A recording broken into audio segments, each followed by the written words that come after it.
Assalamualaikum warahmatullahi wabarakatuh. Perkenalkan, nama saya Miftah Fari. Di sini saya sebagai penyampai materi pertama mengenai definisi kerajinan tangan. Oke, langsung saja kepada definisi kerajinan tangan, yaitu kerajinan tangan merupakan kegiatan yang berkaitan dengan pembuatan suatu barang atau produk yang dihasilkan dari kerja terampil tangan atau kegiatan yang berkaitan dengan barang yang dihasilkan oleh keterampilan tangan. Nah, kemudian benda-benda kerajinan dapat dibuat dari bahan alam atau bahan buatan yang dikerjakan dengan cara atau teknik tertentu. Misalnya anyaman, keramik, ukir, batik, tenun, sulam, dan sebagainya. Kerajinan tangan sebagai salah satu produk budaya dari kota dan Kabupaten Blitar dalam perkembangannya pada saat ini dapat memberikan makna budaya dan nilai ekonomis bagi masyarakat sekitar sebagai pendukungnya. Mungkin itu saja dari definisi kerajinan tangan. Selanjutnya akan disampaikan oleh teman-teman saya.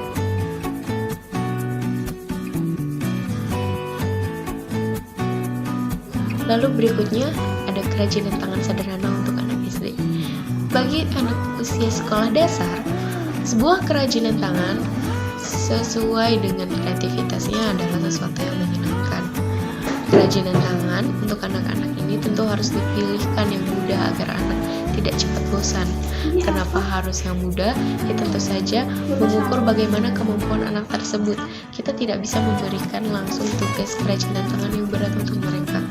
Yang sederhana seperti menggambar atau menganyam dari kertas itu sudah memberikan motorik yang bagus untuk anak dan memberikan kesenangan tersendiri untuk anak. Lalu teman saya akan menjelaskan beberapa contoh kerajinan tangan untuk anak sekolah dasar. Mungkin sekian dari saya kembalikan moderator.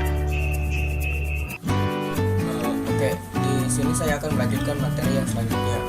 Bagian pertama, lukisan daun. Perlengkapan yang dibutuhkan adalah daun beraneka bentuk kertas, cat air, dan sikat gigi. Bekas, tuangkan cat air ke dalam wadah dan campur dengan sedikit air. Tata daun di atas helai kertas. Ambil sikat gigi dan celupkan pada wadah yang berisi cat air. Tiriskan agar tak menetes.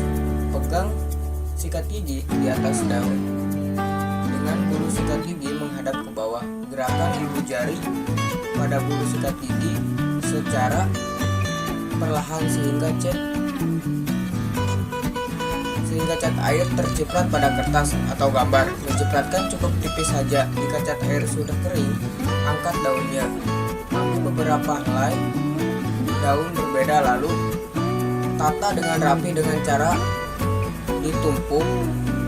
Lakukan lagi langkah hingga selesai. Tunggu sampai kering dan angkat daunnya. Kini Anda sudah bisa membuat lukisan daun.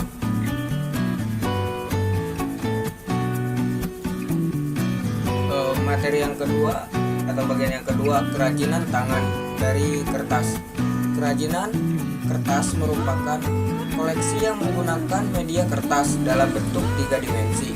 Bahan ini banyak digunakan oleh para seniman dengan alasan bahan yang digunakan mudah dibentuk dan tidak keras atau lentur, karena dapat diterapkan dengan beberapa teknik seperti dilipat, dipotong, dilem, dilapisi, dan lain-lain. Terima kasih. Mungkin itu saja materi yang saya dapat sampaikan.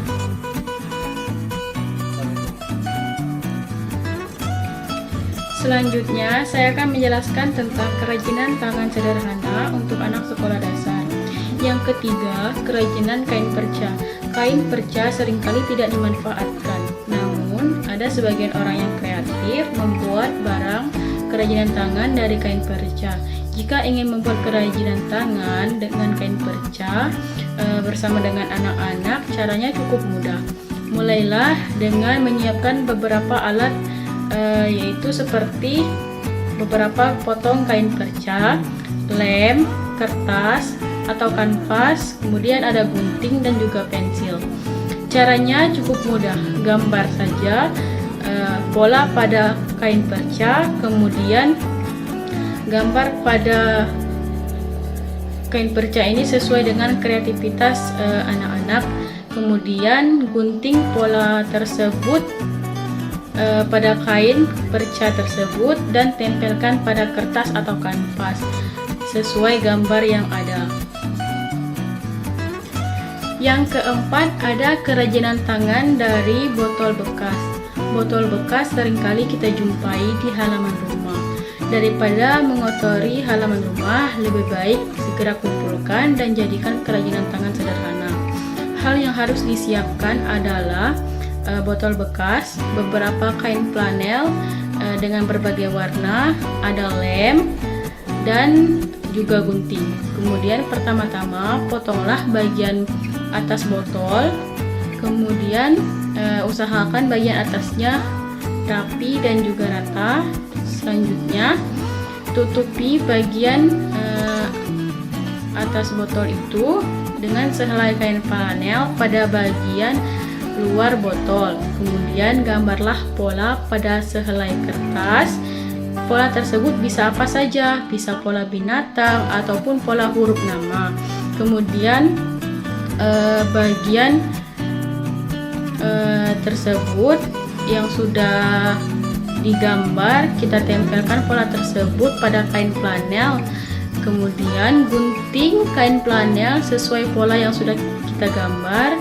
Setelah itu tempel pola tersebut yang sudah ada di kain flanel pada botol tadi. Kemudian tempat pensil berbalut hiasan dari kain flanel cantik sudah jadi. Terima kasih kepada moderator yang telah memberikan waktunya kepada saya untuk menjelaskan materi selanjutnya, yaitu yang kelima, ada kerajinan tangan dari manik-manik. Manik-manik memang menarik untuk dibuat berbagai kerajinan tangan bagi anak gadis yang menyukai aksesoris. Anak-anak bisa berkreasi dengan menggunakan manik-manik untuk membuat kalung atau gelang. Kemudian kita cukup membeli beragam manik-manik sesuai selera.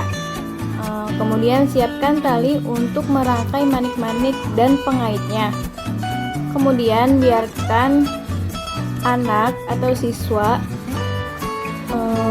mendesain sendiri kalung atau gelang dengan manik-manik.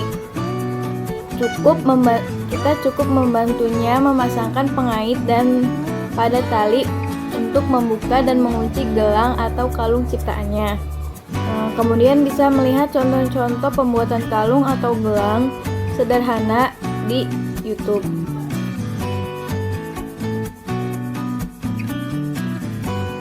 Kemudian ada KI dan KD SBDP kelas 2 SD kurikulum 2013.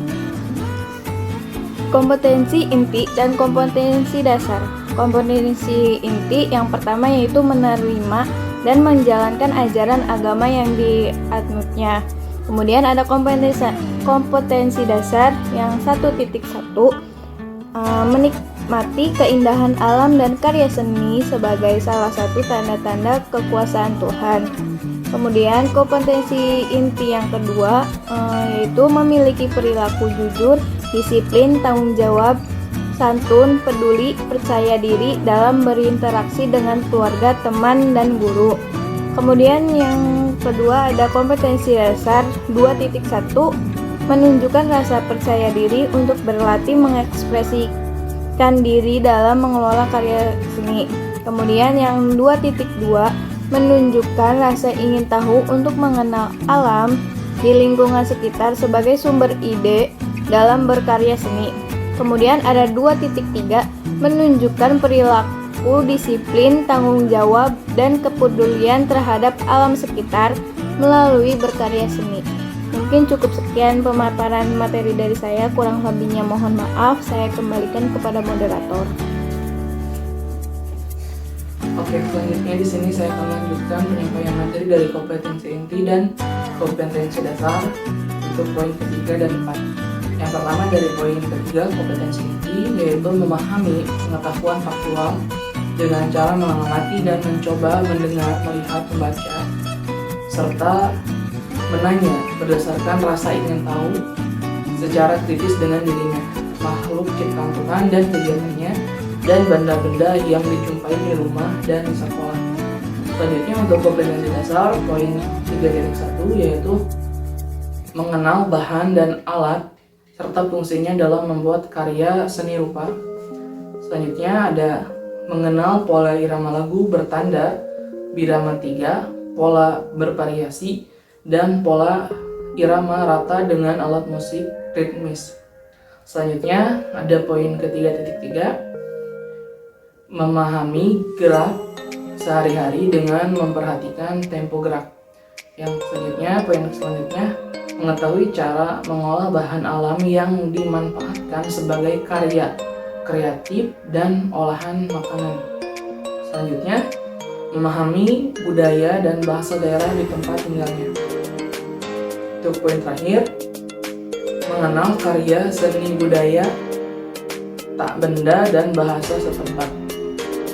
Selanjutnya, untuk kompetensi inti dari poin keempat yaitu menyajikan pengetahuan faktual dalam bahasa yang jelas dan logis, dalam karya yang estetis, dalam gerakan yang mencerminkan anak sehat, dan dalam tindakan yang mencerminkan perilaku anak beriman dan berakhlak mulia. Untuk poinnya pada kompetensi dasar, yang pertama itu menggambar ekspresi dengan mengolah garis, warna, bentuk, dan tekstur berdasarkan hasil pengamatan di lingkungan sekitar. Selanjutnya membuat karya seni mozaik sederhana dengan menggunakan bahan alam. Selanjutnya ada menggambar imajinatif dengan memanfaatkan beragam media. Selanjutnya membentuk karya relief dan bahan lunak. Selanjutnya ada menyanyikan lagu anak-anak dengan pola irama yang bervariasi. Poin selanjutnya memainkan pola irama bervariasi lagu bertanda birama 4. Dan poin selanjutnya, poin terakhir, menyanyikan lagu anak-anak sederhana dengan membuat kata-kata sendiri yang bermakna. Mungkin itu saja dari kelompok kami pemaparannya. Apabila masih ada kekurangan mohon maafkan, dan apabila ada yang masih kurang dipahami silahkan bertanya di forum diskusi. Sekian dari kelompok 3. Wassalamualaikum warahmatullahi wabarakatuh.